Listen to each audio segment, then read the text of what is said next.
I'm telling you guys, this is getting out of control. Department of Homeland Security Secretary Kristi Noem's purse was just stolen with thousands in cash at a restaurant in Washington, D.C. Guys, this just proves President Trump's point all along, that crime in the capital city continues to be a major issue, including theft. No wonder, too, as Republican Tennessee Representative Tim Burchett pointed out, how the Biden administration's immigration policies and Democrats themselves just keep welcoming violent criminals into the United States. Burchett said at least 20 million individuals have entered the U.S. unlawfully in the last 4 years. Now, this is a big part of the reason that Americans have left the Democratic Party. Confidence in the Democratic Party's congressional leadership has sunk to an all-time low, according to the latest national poll with Gallup. And what are they doing now? Well, they're jumping on their bandwagon and they're heading to El Salvador to demand that the Trump administration return reputed MS-13 gang member Kilmar Abrego Garcia to the U.S. Representatives Maxine Frost, Yassamin, Ansari, Maxine Dexter, and Robert Garcia met with officials at the U.S. Embassy in the Central American country, arguing President Trump illegally deported Abrego Garcia and defied court orders to bring him back. The group received backlash from fed-up constituents back home. One in Arizona wrote on X that she's just so glad that Ansari went and is ignoring her large homeless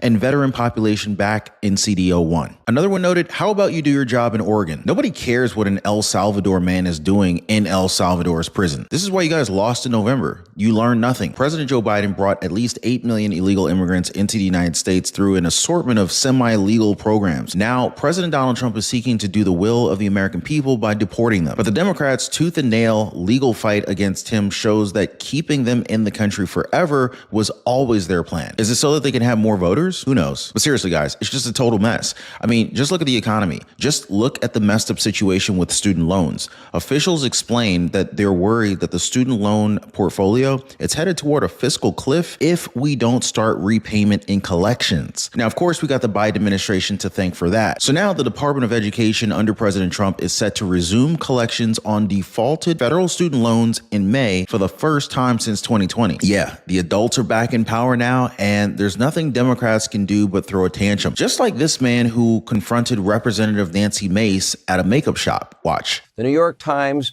they are defining this as dark woke. We'll explain. And Congresswoman Nancy Mace filmed a very tense encounter with a man at a makeup store. Here's a preview. You're absolutely crazy. I'm absolutely you are. And get out of my face. Goodbye. You're insane. You're gonna me? You're gonna be voted out so fast this year. I'm not. Wait for you to I won by so much. You're a disgrace to this state. That's what you are. You're a disgrace. I asked you a simple question and you just to go on this tirade and tell me you. Yeah, you. Disgusting. Get out of my face. You. Get out of my face. Try it. What's your name? What's your name? What's your name? You say me? Yep, I sure did. Man, what a perfect representation of the Democratic Party, isn't he? They're basically a pack of fools. It just proves even more that we can never allow their candidates to ever be in power again. He tried threatening Congresswoman Nancy Mace. It's his party that's going to leave office. Just wait and see. Now, here's something that nobody wants to admit. Medicare is complicated on purpose. Now, unfortunately, most people found out the hard way after they've already signed up for a plan that's way too expensive and doesn't even cover their doctor. That's where Chapter comes in. They're not just another insurance company. Oh, God, no. Chapter is a team of Medicare experts who actually care. They go line by line through every plan available to you in order to find out like what you're eligible for, and they help you keep more money in your pocket. You can't go wrong with that, can you? Right? People like Julie from Kansas, she's saving over $400 a year now. Jamie in Texas, $600 went right back into her Social Security check, and they don't even charge a dime. Yeah, I know it's crazy. I don't even know how they do this, but this is just help. It's not a hustle. So if you're approaching 65 years old or your parents are, it is worth having Chapter in your corner. So give my friends over at Chapter a call at 909-563-8279. Or if you want to hit them up on the web, that's cool too. I'll leave a link for you guys down below as well as the phone number. You can go to askchapter.com/Ron. Just look at what happened to Department of Homeland Security Secretary Kristi Noem. Her purse got stolen with thousands in cash. Now, according to the spokesperson, her entire family was in town, including her children and grandchildren, and she was using the withdrawal to treat her family to dinner. dinner, activities, and Easter gifts. President Donald Trump has been putting pressure on Democratic Mayor Muriel Bowser to not only increase law enforcement presence, but to clean up homeless encampments in the city itself. The president created a task force with the goal of improving public safety and making it the pride of every American who it belongs. Now, as he said on Truth Social, Washington, D.C. must become clean and safe again. We need our great police back on the street with no excuses from the mayor or anyone else. I mean, it's hard not to think it's intentional when Democrats seem all too eager to defend violent illegal immigrants and welcome millions into our country. Here's the hot take from Republican Tennessee Representative Tim Burchett. Watch. Well, I think the Democrats need to get a new pollster, Liz, unless they're polling on death row somewhere in some prison. This is clearly out of whack. There is no way on God's green earth that anybody is whispering in their ear telling them they need to start defending these gang members. These illegals have flowed over our border, 20 million we know of, at least in the last 4 years, We have members of the Taliban that have come over. We have Chinese communist spies. We have known gang members, human traffickers, organ harvesters, the worst of the worst. Their weapon of choice is generally a machete. They like beheading people. They brutally rape young girls and women. And this is the people that the Democrat Party is embracing. We've got Gallup. Congressman Gallup says confidence in Democrat leadership has plummeted to a record low of just 25%. Let's talk about this. Presidents Bill Clinton, Barack Obama, George W. Bush deported a combined 6 million with just a fraction of the court injunctions compared to Trump.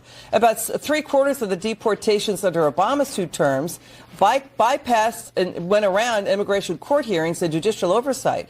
But there are dozens of injunctions against Trump. What is happening here? I mean, those 3 presidents deported again 6 million with a fraction of the pushback. They deported, Liz, but they put liberal and moderate judges on. The Republicans got to quit playing ball with the left wing and quit saying, we're going to put some moderates on the court to even things out. Listen, politics is a contact sport. It is a blood sport. We need to start playing hard mouth and quit playing footsie with these people. And that is exactly what happens when we have these moderate and liberal presidents. They'll say one thing, but the long-term goal is something different. And President Trump, unfortunately, has inherited that. But thank goodness he's in the White House. Look, I don't want him teaching my daughter's Sunday school class, but I sure like having him in the White House. And they are their own worst enemy, just like they are in daily life around family, friends, jobs, and everything else. At this point, we should stop telling the Democrats how to fix their miserable party and just let them just keep doing whatever they're doing. Did you hear what Tim Burchett said? At least 20 million illegals have entered the United States unlawfully in at least 4 years. We have members of the Taliban that have come over. We have Chinese communist spies. We have known gang members, human traffickers, organ harvesters, the worst of the worst. And these are the people that the Democratic Party has embraced. It's no wonder confidence in the Democratic Party's congressional leadership has sunk to an all-time low. According to the latest Gallup poll, the confidence rating for Democratic leadership in Congress stands at 25%, 9 points below the previous low of 34%, which was recorded in 2023. Meanwhile, confidence in Republican congressional leadership stands at 39%, which is well above the 24% low hit in 2014. You know what was fueling the drop in confidence? Democrats themselves. As Gallup said, Democratic congressional leaders' rating among their own party faithfully has fallen 41 points since last year to their lowest point ever. Now, at this point, the Democratic Party is in the political wilderness following last November's election setbacks when Republicans won back control of the White House and the Senate and defended their razor-thin House majority. But not only that, guys, Republicans made gains among Black and Hispanic voters as well as younger voters, which are all usually traditionally members of the Democratic Party's base. Needless to say, guys, many in the party's base feel like their leaders in Congress haven't been very effective or vocal enough. Favorable ratings for the Democratic Party is, as a whole, they've also been sinking to all-time lows, at least according to the national polls. Now, at this point, they may as well just trash this whole party and rebuild it from the ground up. Drop a quick yes in the comments and hit the like button if you guys agree. Also, don't forget to subscribe to the channel. All right, so Democrats are flocking to El Salvador and Republicans couldn't help but make fun of them. So here's a mock travel ad that they did for a one-way trip to the country. Watch. Welcome to El Salvador, home to breathtaking sunsets, world-class surf breaks, and gangbanger Kilmer Abrego Garcia. El Salvador is the destination for Democrats seeking the thrill of bringing violent criminal illegal aliens back to America. Come witness Trump derangement syndrome in its purest form. From Chris Van Hollen to Cory Booker. You may even see John Ossoff. So what are you waiting for, Senate Democrats? Join your colleagues and step into the rhythm of rescue today.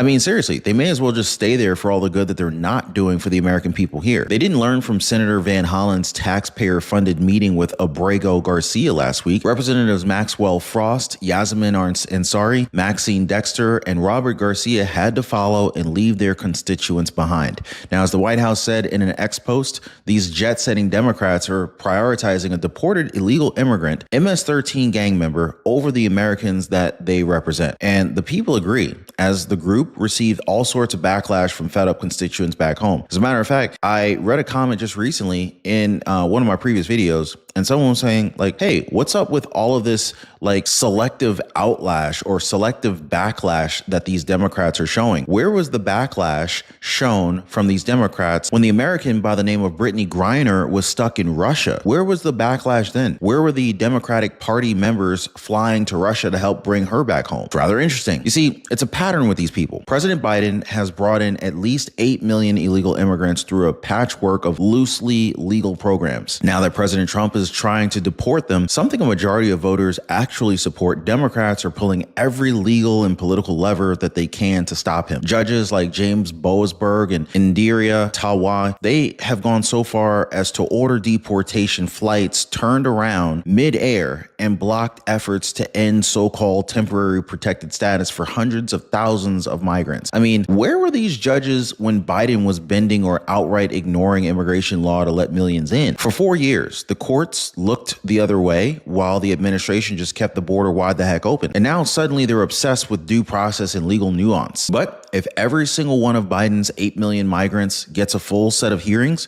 it won't take years. It'll take centuries to clear the backlog. So former President Biden's team knew exactly what they were doing. They ditched President Trump's Remain in Mexico policy, and they told migrants to just go ahead and stay in the United States until their court dates or until the administration canceled court dates entirely. It basically created a system where people could effectively stay indefinitely, turning illegal entry into a long-term loophole. And Democrats have always framed this as humanitarian. But the real goal is clear. Shift political power by increasing population in blue states, draw in more federal benefits, and expand government dependency. Meanwhile, working class Americans are left competing with undocumented labor for jobs, housing, and services, and no one empowered to help them. Democratic politicians have said the quiet part out loud. Representative Jasmine Crockett proudly declared, "We done picking cotton," as she praised illegal immigrants. Chuck Schumer openly called for a path to citizenship for all undocumented immigrants, citing population replacement. And Mayorkas, speaking from the White House, told migrants not to come now, not don't come, just not yet. It was never about stopping the flow, just managing the optics. Hey, by the way, guys, you've got to check out the Inner Circle. This is where our true supporters get exclusive access to content that I just can't share here, completely commercial free. It's also the best way to keep this channel going strong. So if you want to be a part of something special, join us over there. Links in the description or in the pinned comment down below. But Trump and his allies are crystal clear that enforcing immigration law isn't optional, it's required. Biden's DHS quietly dismissed 350,000 asylum cases just last year. That's 350,000 people who can now be deported. Anyone using fake social security numbers is deportable. Temporary protected status expires after 2 years, and expedited removal is still on the books. Bottom line, the Democrats took advantage of the legal system to let millions in. Republicans are now using the same system to send them back. That's not cruelty. That's the law. The same with the student loans in default. President Trump says it's time to collect. Here, check this out. More news now. Millions of student loan borrowers will be asked to pay up starting next month. The Trump administration is set to end leniency that started during the pandemic. This involves more than 5 million loans, which are in default. Beginning May 5th, the Education Department will start involuntary collection through the Treasury Department. That's withholding tax funds, federal salaries, and other benefits from people with past due balances.